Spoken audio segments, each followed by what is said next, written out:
আসসালামু আলাইকুম। Technique easy এডুকেশনের পক্ষ থেকে নবম দশম শ্রেণীর শিক্ষার্থীদের জানাচ্ছি শুভেচ্ছা। আজকের পর্বে আমরা সকল বোর্ড 2018 সালে আসা একটা সৃজনশীল প্রশ্ন নিয়ে চলো তোমাদের সাথে আলোচনা করি। উদ্দীপক হিসেবে একটা চিত্র দেওয়া আছে। কি আঁকছে দেখো তো, এটা একটা হাড়। এই যে দেখো, এই জায়গাটায় একটা হাড় আছে, এইদিকে আরেকটা হাড় আছে। এই দুইটা হাড় যার উপরে তোমার পেশি অবস্থান করতেছে। আমরা জানি হাড়ের উপরে পেশিগুলো হচ্ছে আচ্ছাদন দিয়ে থাকে। তাহলে এই যে পেশিটা, এটা এ দিয়ে চিহ্নিত করছে, তার মানে এটাকে আমরা কি বুঝতেছি? পেশি বুঝতেছি। এরপরে এই যে দুইটা হাড় তো আমি বললামই, তাহলে সি দিয়ে অস্থি বা হাড়গুলোকে চিহ্নিত করতেছে।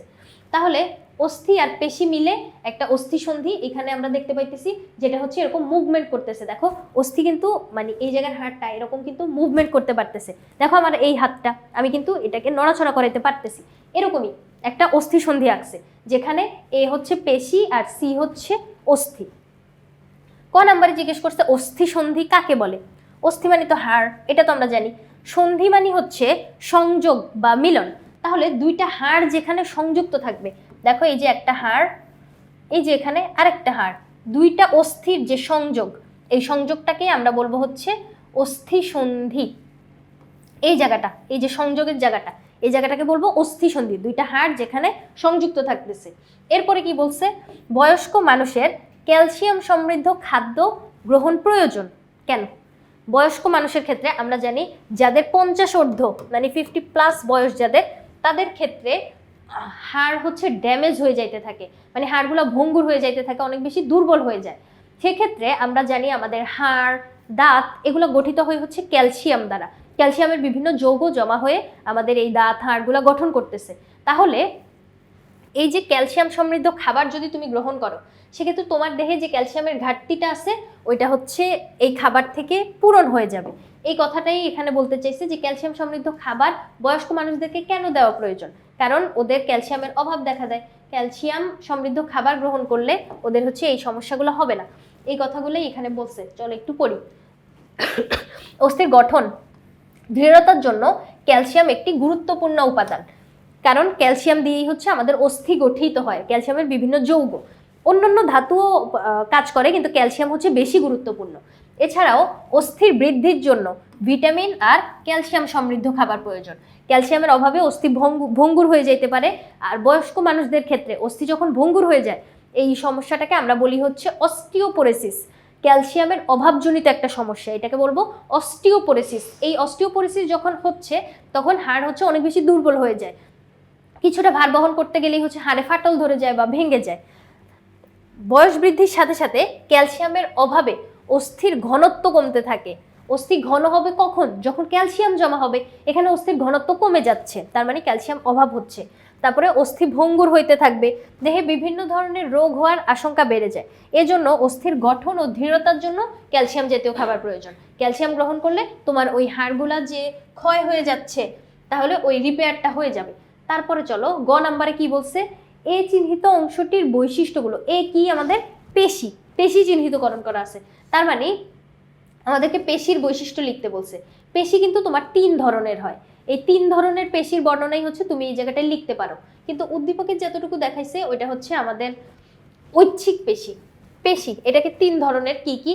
একটা ঐচ্ছিক, অনৈচ্ছিক আর হৃৎপেশি। ঐচ্ছিক পেশি যেটা, এটা হচ্ছে প্রাণীর নিজের ইচ্ছায় নড়াচড়া করাইতে পারে, যেমন আমার হাত, আমি নিজের ইচ্ছায় নড়াচড়া করাইতে পারতেছি। অনৈচ্ছিক পেশি যেটা, ওইটা প্রাণী নিজের ইচ্ছায় নড়াচড়া করাইতে পারে না। যেমন ধরো আমার রক্তনালী, রক্তনালীগুলা, তারপরে তোমার পরিপাকতন্ত্রের যে নালীগুলা আছে, ক্ষুদ্রান্ত্র, বৃহদান্ত্র, ওগুলোও কিন্তু প্রয়োজনের সময় সংকুচিত প্রসারিত হয়। অন্ননালী যে এভাবে সংকুচিত প্রসারিত হওয়ার মাধ্যমে খাবারটাকে আস্তে আস্তে করে সামনের দিকে ঠেলে ঠেলে পাঠায় দেয়, এই পদ্ধতিটাকে আমরা বলি হচ্ছে পেরিস্টালসিস। তাহলে এই যে সংকোচন প্রসারণটা হচ্ছে, তুমি কিন্তু করতেছো না, প্রয়োজন অনুযায়ী ওই অংশের যে পেশিগুলো ওরা নিজে নিজেই কাজটা করতেছে। তুমি কি চাইলেই পারবা যে যাই পাকস্থলীকে একটু নাড়াচাড়া দিয়ে আসি? কখনো তো সম্ভব না। তাহলে ওইটা হচ্ছে অনৈচ্ছিক পেশি, যেটা প্রাণীর ইচ্ছায় নড়াচড়া করানো যায় না। তারপরে আরেকটা সর্বশেষ যেটা হচ্ছে হৃৎপেশি। হৃৎপেশি হচ্ছে হৃৎপিণ্ডের পেশি। হৃৎপিণ্ড গঠিত হচ্ছে আমাদের হৃৎপেশি দিয়ে বা কার্ডিয়াক পেশি, যেটাকে আমরা ঐচ্ছিক অনৈচ্ছিক পেশি বলতে পারি। মানে একসাথে, একটা হচ্ছে ঐচ্ছিক আর একটা অনৈচ্ছিক, আর এটাকে একসাথে বলা যায় ঐচ্ছিক অনৈচ্ছিক পেশি। কারণ ও দেখতে ঐচ্ছিক পেশির মতো, কাজ করে অনৈচ্ছিক পেশির মতো। অনৈচ্ছিক পেশির মতো কাজ বলতে ওর যে সংকোচন প্রসারণ বা পাম্পটা সবসময় যে হৃৎপিণ্ড পাম্প করতে থাকে, ওটা কি তুমি চাইলে থামাইতে পারবা? যে আরে হৃৎপিণ্ড তুমি এত কষ্ট করতেছো, তুমি একদম ভ্রূণ অবস্থা থেকে শুরু করে আমার মৃত্যুর আগে পর্যন্ত এরকম পাম্প করতেই থাকবা, তুমি একটু রেস্ট নাও। ও যদি রেস্ট নিতে যায় তাহলে তো তোমারই হচ্ছে জীবন শেষ হয়ে যাবে, ভবলীলা সাঙ্গ হয়ে যাবে। সেক্ষেত্রে হৃৎপেশি সব সময় পাম্প করতে থাকে, এটা হচ্ছে একটা বিশেষ ধরনের পেশি। তাহলে পেশির বৈশিষ্ট্য জিজ্ঞেস করছে, আমরা এই 3টা পেশির বৈশিষ্ট্য হচ্ছে এখানে চাইলে লিখতে পারবো। চলো এখানে দেখি প্রথমে কি বলছে, যে অভ্যন্তরীণ অঙ্গ এবং রক্তনালীর গায়ের অনৈচ্ছিক পেশি থাকে, হৃৎপিণ্ডে হৃৎপেশি থাকে। এই যে কথাবার্তাগুলো যেগুলো আমি মাত্র বললাম। এখন বৈশিষ্ট্য চলো পড়ি। পেশি হাড়ের সাথে লেগে থাকে এবং আমাদের দেহের অঙ্গ প্রত্যঙ্গ সঞ্চালনে সাহায্য করে। এই জায়গার কনসেপ্টটা, এই প্রথম লাইনটা একটু ভালো করে বুঝো। দেখো একটা অস্থি যদি আমি আঁকি, এই যে একটা হাড়, এই হাড়টা কি তুমি চাইলেই সংকোচন প্রসারণ করতে পারবা? কখনোই না। এটা তো একটা নিরেট শক্ত একটা দণ্ড, এটা কিভাবে সংকোচন প্রসারণ করব? কিন্তু এটার ভিতর দিয়ে কোনো হচ্ছে তোমার স্নায়ুও যায় না, যে উদ্দীপনা পরিবাহিত হবে, উদ্দীপনাও যায় না। কিন্তু এই যে হাড়, তার উপরে আচ্ছাদন করে আছে কে? পেশি। এই যে পেশিগুলো আচ্ছাদন করে আছে, পেশির ভিতর দিয়ে আবার স্নায়ু চলাচল করে, পেশির ভিতর দিয়ে হচ্ছে তোমার স্নায়ু উদ্দীপনাগুলো যায়, যার জন্য পেশি সংকুচিত প্রসারিত হইতে পারে। এখন সংকোচন প্রসারণ যখন পেশিতে হচ্ছে, পেশি যখন সংকুচিত প্রসারিত হবে, হাড় তখন নড়াচড়া করতে পারবে। এই জায়গাটায় আমি তোমাকে একটা চিত্র এঁকে দেখাই। আমাদের কনুইয়ের যে অংশটা, মানে কনুইটা ভাঁজ করা বা খোলার ক্ষেত্রে এই জায়গাটায় আমরা হচ্ছে খুব সহজে বুঝতে পারি। ধরো এই জায়গার যে পেশিটা, এইখানে উপরেরটাকে কি বলবো? বাইসেপস, নিচেরটাকে বলবো ট্রাইসেপস। তাহলে এই জায়গাটায় দেখো বাইসেপস আছে, নিচের দিকে ট্রাইসেপস আছে, আর মাঝখান বরাবর কি আছে? হাড় আছে। এখন এই যে বাইসেপসের পেশিটা, এখান থেকে কিছু সূক্ষ্ম সূক্ষ্ম তন্তু বের হয়। এই যে সূক্ষ্ম সূক্ষ্ম তন্তু সবগুলোকে আমি ধরে যদি একটা আটি পাকাই, তাহলে একটা মোটা দড়ির মতো অংশ পাচ্ছি। এই যে দড়ির মতো অংশটা, এটা যায় যুক্ত হবে হাড়ের সাথে।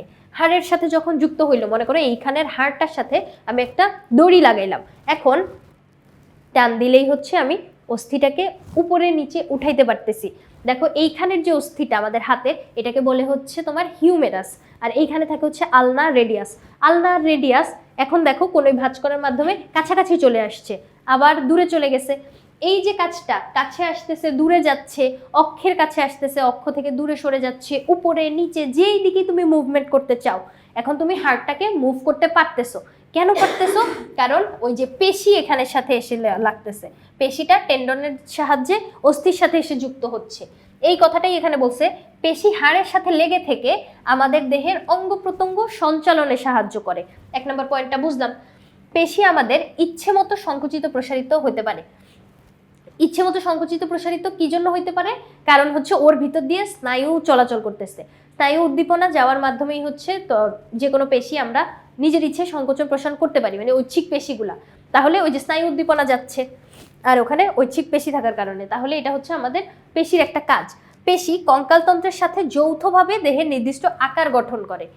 দেখো তুমি যে এরকম একটা স্ট্রাকচারে দাঁড়ায় আসো বা বসে আসো, তোমার যে একটা আকৃতি, এটা আমাদের কঙ্কাল দিচ্ছে, এটাতে তো কোনো ডাউট নাই।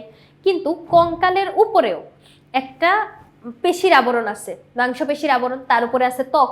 এই যে মাংসপেশির আবরণ, এই আবরণটা কিন্তু আমাদের আকৃতিটাকে ধরে রাখতেছে, বা ওই যে পেশিগুলো কিন্তু অস্থিকে একসাথে লাগায় রাখতেছে, বা টেন্ডন লিগামেন্ট সবকিছু মিলেই হচ্ছে হিউম্যান বডির একটা স্ট্রাকচার। যদি কঙ্কালতন্ত্র না থাকতো তাহলে তো তুমি এরকম অ্যামিবার মতো, চুইংগামের মতো এলোমেলো হয়ে পড়ে থাকতা। কিন্তু এভাবে সোজা হয়ে যে দাঁড়ায় থাকতে পারতেছো, এটার কারণ হচ্ছে আমাদের এই যে কঙ্কালতন্ত্র। কঙ্কালের সাথে পেশি যৌথভাবে, মানে একসাথে, শুধু কঙ্কাল থাকলেও কিন্তু হইতো না, পেশি আর কঙ্কাল একসাথেই হচ্ছে আমাদের স্ট্রাকচারটা ধরে রাখতেছে বা গঠনটা তৈরি করতেছে। এরপরে পেশি গ্লাইকোজেন সঞ্চয় করে। গ্লাইকোজেন সঞ্চয় বলতে হচ্ছে গ্লুকোজ সঞ্চয় করে। গ্লুকোজ ধরো তুমি আজকে অনেক বেশি পরিমাণে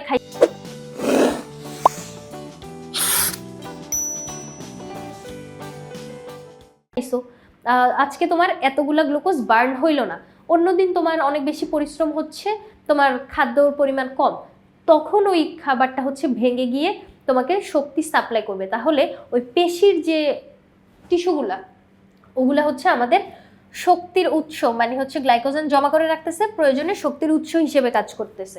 তাহলে পেশি এই কাজটাও করতেছে, গ্লুকোজ ধরে রাখার কাজ। বিশেষ বৈশিষ্ট্য সম্পন্ন হয় হৃৎপেশি হৃৎপিণ্ডের স্পন্দন এবং রক্ত সঞ্চালনের দায়িত্ব পালন করে। ওই যে হৃৎপেশি যেটা, ওইটা পাম্প করতে থাকে, যার জন্য পুরো দেহে রক্ত ছড়ায় পড়ে, রক্তর মাধ্যমে অক্সিজেন যায়, অক্সিজেন যখন কোষে পৌঁছাচ্ছে তখন ওই জায়গায় হচ্ছে তোমার শ্বসন সম্পন্ন হবে, শ্বসনের ফলে শক্তি উৎপন্ন হবে, ওই শক্তি দিয়ে আমরা হচ্ছে কাজকাম করব, দৈনন্দিন যত কাজকাম সবকিছু আমরা ওই শক্তি থেকেই পাই, শ্বসনের শক্তি থেকে। আর শ্বসনের ফলে কার্বন ডাইঅক্সাইড উৎপন্ন হয়, ওই কার্বন ডাইঅক্সাইডও আবার রক্তের মাধ্যমে মিশে দেহ থেকে বের হয়ে যাচ্ছে। তারপরে কি বলছে, তাহলে হৃৎপিণ্ডের কাজটা ওর পেশিটা এই কাজটা করতেছে, হৃৎপিণ্ডের পেশি। মলমূত্র ত্যাগ, পরিপাক নালীর মধ্য দিয়ে খাদ্যবস্তুর চলন। দেখো তুমি মলমূত্র ত্যাগ করবা কখন করবা, যখন তুমি খাবারটা গ্রহণ করতেছো, খাবারের পুষ্টি উপাদান দেহে অ্যাবজর্ব হয়ে যাওয়ার পরে যে উচ্ছিষ্টাংশগুলো থাকে ওগুলো দেহ থেকে বের করে দেওয়া প্রয়োজন, যেটা পরিপাক নালীর শেষে থাকতেছে, মানে শেষে যে হচ্ছে এই কাজটা হচ্ছে। পরিপাক নালীর মধ্য দিয়ে খাদ্যবস্তুর চলন প্রভৃতি স্বয়ংক্রিয় কাজে পেশি ভূমিকা পালন করে। পরিপাক নালী সংকোচন প্রসারণের মাধ্যমে, ওখান থেকে কিছু এনজাইম ক্ষরণের মাধ্যমে, কিছু হরমোন ক্ষরণের মাধ্যমে হচ্ছে আমাদের খাদ্যটা পরিপাক হচ্ছে। পরিপাককৃত খাদ্য থেকে আমরা পুষ্টি উপাদানগুলো দেহর কোষগুলো হচ্ছে অ্যাবজর্ব করে নিয়ে নিচ্ছে, আর উচ্ছিষ্টাংশগুলো দেহ থেকে বের করে দেওয়া প্রয়োজন। ওই যে পরিপাক নালীর যে সংকোচন প্রসারণ, ওদের যে কাজগুলো, এগুলো কিন্তু স্বয়ংক্রিয়ভাবে ওরা করতে থাকে। তুমি খাদ্য গ্রহণ করতেছো, পরের সবগুলা কাজ ওরা একা একা করে দিচ্ছে।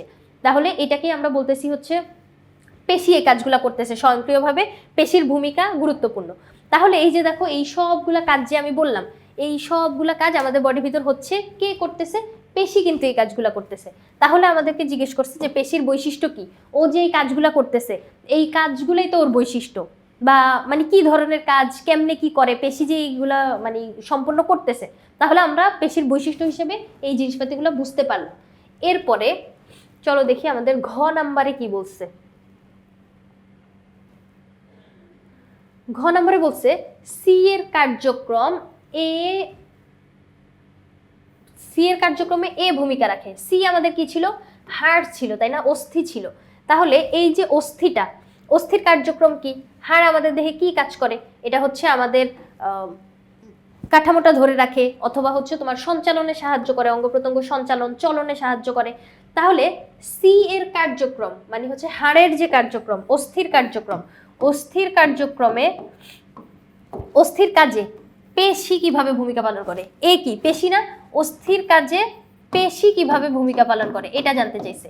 পেশি কিভাবে ভূমিকা পালন করে? অস্থির কাজে পেশি ভূমিকা পালন করে এইভাবে।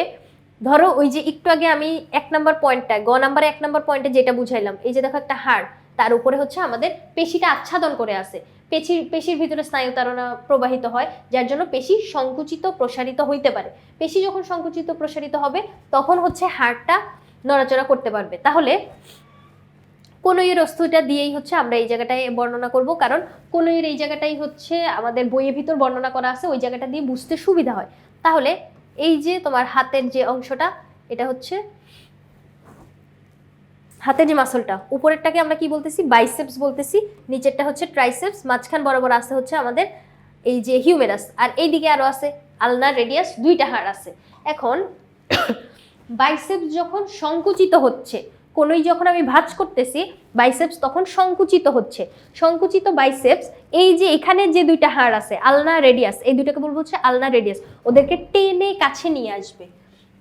বাইসেপস যখন সংকুচিত হবে তখন আলনা আর রেডিয়াসকে টেনে কাছে নিয়ে আসবে, আবার যখন প্রসারিত হবে তখন হচ্ছে দূরে নিয়ে যাবে। এই জায়গাটায় দেখো উপরের হাড় দুইটাকে আমরা কি বললাম? আলনা আর রেডিয়াস। আর এই দিকে হাতের এই জায়গার যে হাড়টা, এটাকে আমরা বলবো হচ্ছে হিউমেরাস। তারপরে এই পেশি, এখানে যে পেশিটা তুমি দেখতে পাচ্ছ, এই যে বাইসেপসটা, এই বাইসেপসের শেষে কিছু রজ্জুর মতো অংশ, যেটা আটি পাকায় আমার হচ্ছে দড়ির মতো স্ট্রাকচার তৈরি করছে, ও যা যুক্ত হয়েছে কার সাথে? এই হাড়গুলার সাথে। তখন এই যে দড়ি টেনে তোমার হাড়টাকে উপরে উঠাচ্ছে, আবার নিচে পড়ে যাচ্ছে, আবার টেনে উপরে উঠাচ্ছে, আবার হচ্ছে দূরে নিয়ে যাইতে পারতেছো। তাহলে এই যে পেশিগুলোর ভিতর দিয়ে স্নায়ু উদ্দীপনা যাচ্ছে, ওই উদ্দীপনার কারণে বাইসেপস সংকুচিত যখন হচ্ছে তখন আলনা রেডিয়াস হিউমেরাসের কাছে চলে আসলো। আবার যখন এইখানটা যখন সংকুচিত তখন ট্রাইসেপস হচ্ছে আবার শিথিল অবস্থায় আসছে। এর উল্টা ঘটনা যদি ঘটে, তুমি হাতটা যদি দূরে নিয়ে যাও, আলনা রেডিয়াস হিউমেরাস থেকে দূরে নিয়ে গেছো, তখন কি হবে, তোমার নিচের দিকে যে ট্রাইসেপস পেশিটা আছে, ট্রাইসেপস এই সময় সংকুচিত হবে আর বাইসেপস তখন শিথিল অবস্থায় থাকবে। তাহলে পেশি তোমার এই অস্থিগুলাকে এরকম দড়ির মতো টানার কাজটা করতেছে। তাহলে পেশি যদি না থাকতো এই হাড় কি একা একা কখনো উপরে উঠতে পারতো? পারতো না, কিন্তু উপরে উঠতে পারতো না, নিচে নামতে পারতো না। এই যে অক্ষের কাছে আসা, অক্ষ অক্ষ বলতেই যে আমাদের এই মাঝ বরাবর, এটাকে হচ্ছে অক্ষ বলবো। এখানে কাছে আসা, দূরে যাওয়া, উপরে নিচে হাতটাকে ঘুরানো, যে কোনো ধরনের মুভমেন্ট কখনোই সম্পূর্ণ হইতো না যদি না পেশি থাকতো। পেশি হচ্ছে অস্থিগুলাকে এরকম নড়াচড়া করতে সাহায্য করতেছে, কারণ পেশির শেষে দিয়ে হচ্ছে ওই টেন্ডনটা থাকতেছে, টেন্ডন দড়ির মতো কাজ করে। লিগামেন্টও এই জায়গাটায় কাজ করে। লিগামেন্ট হচ্ছে তোমার অস্থি দুইটাকে ধরে রাখার কাজ করে। এই যে একটা অস্থি, এখানটায় দেখো একটা অস্থি, আরেকটা অস্থি, এইখানটায় একটা থেকে আরেকটা পুরাটাকে এরকম স্কচ টেপ দিয়ে আটকাই দিলে যেমন হয় না, যাতে স্থানচ্যুত না হইতে পারে, তাহলে লিগামেন্টও কাজ করতেছে। কি কি জিনিস তাহলে আমাদের এখানে কাজ করতেছে? পেশি, অস্থি, তারপরে টেন্ডন, টেন্ডন তো এই জায়গায় আছে, আর হচ্ছে আমাদের কি লিগামেন্ট, লিগামেন্ট। এই সব কিছু মিলেই হচ্ছে আমাদের একটা সঞ্চালন সম্পন্ন হচ্ছে, অঙ্গ সঞ্চালন সম্পন্ন হচ্ছে। তাহলে পেশি যদি না থাকতো এই হাড়টা কি কখনো সঞ্চালিত হইতে পারতো? পারতো না। এই কথাটাই বলছে যে অস্থির কার্যক্রমে হাড় যত কাজ করবে, হাড় হচ্ছে আমাদের দৃঢ়তা প্রদান করে, ভার বহন করে, তারপরে তোমার চলাচলে সাহায্য করে, এই কাজগুলা সে কখনোই করতে পারতো না যদি না পেশি থাকতো। পেশির ভূমিকা এখানে আছে, এটাই হচ্ছে আমাদেরকে বিশ্লেষণ করতে বলছে। এখন তোমার কাছে ইজি বায়োলজি বই আছে, তুমি এখানে যে পিডিএফটা ওইটা পড়তেই পারো। পড়ার পরে যখন বুঝতেছো না তখন হচ্ছে তুমি কিওয়ার্ডটা স্ক্যান করলা। আমি তোমাকে এখন কনসেপ্টটা বুঝে দেওয়া হচ্ছে আমার কাজ। আমি বসে বসে তোমাকে এখন পিডিএফ রিডিং পড়াবো না। পিডিএফ তোমার কাছে আছে, ওটা তুমি পড়ো, পড়ে আমার কথাগুলোর সাথে একটু মিলানোর চেষ্টা করো। আমি যে এখন তোমাকে কনসেপ্টটা ক্লিয়ার করে দিলাম, চিত্র আঁকায় যে বুঝাই দিলাম, এরপরে তুমি যখন এখন রিডিং করবে, এখন তোমার কাছে কনসেপ্টটা সহজ লাগবে। অথবা রিডিং পড়ারই দরকার নেই, আমার কথাগুলো যতটুকু মাথায় আছে অতটুকু সুন্দর করে খাতায় রিপ্রেজেন্ট করলেই হচ্ছে হয়ে যাবে। তাহলে ওই যে চিত্রটা আমি দিলাম, চাইলে হচ্ছে চিত্রটা দিতে পারো, ইনক্লুড করতে পারো, এটা আরো বেশি সুন্দর হয়। সেক্ষেত্রে চিত্র দেওয়ার পরে এই যে কথাগুলো আমি মুখে যা যা বলে বলে বুঝাইলাম, এই কথাগুলোই হচ্ছে সুন্দর করে খাতায় রিপ্রেজেন্ট করবা। আশা করি একটা স্ট্যান্ডার্ড মার্কস হয়ে যাবে। তাহলে পরবর্তী পর্ব দেখার আমন্ত্রণ রইল। আশা করি তোমাদেরকে প্রশ্নটা বুঝাইতে পারছি। ধন্যবাদ।